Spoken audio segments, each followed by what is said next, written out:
The palace with revolving doors was mine, and 3 of us went up its steps to the tall room whose walls were made of the furred eyes of moths. One only went within, Atameros the Greek. With steps that slid along the floor he slipped inside and closed the door whilst Williamson took off his boots, produced 3 large synthetic mandrake roots and softly musicked Home Sweet Home upon his dirty pocket comb. Within the room a metal thread uncoiled to greet Atameros. He placed his bowler hat upon its head and skated round and round to the delightful sound of 8 trombones, 5 saxophones, and a lynched nigger's rattling bones. Meanwhile, I hung out of the window and spat walnut shells into the sea, breaking on the walls far below. 2 doors he tried, one opened wide. He saw his face inside. Down a corridor he walked. 16 stools behind him stalked till light came where sponges grew. Then Atameros really knew which end of the twig was forked. This was the beach where the rat spread. So, reaching to the shelf above his head, Atameros took the bowl and strewed with seagulls' eyes the crystal inches of the sand,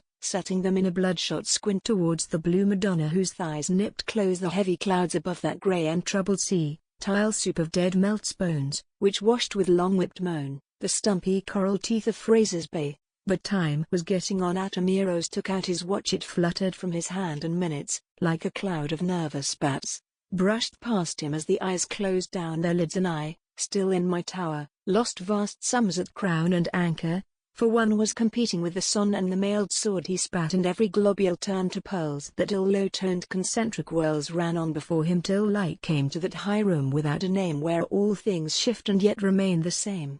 On tile black bed she lay with little ants at play about the lobe of each her ears, biting each minute 3 small fears. Once every day they stopped, scoured the clanging skies, caught all the turtle doves, tore off their heads, and from their beaks built her a tower which ringed the moon with wide lassos of bloody twittering tongues. Her breasts were glass, through them he gazed and saw the beatings of her heart.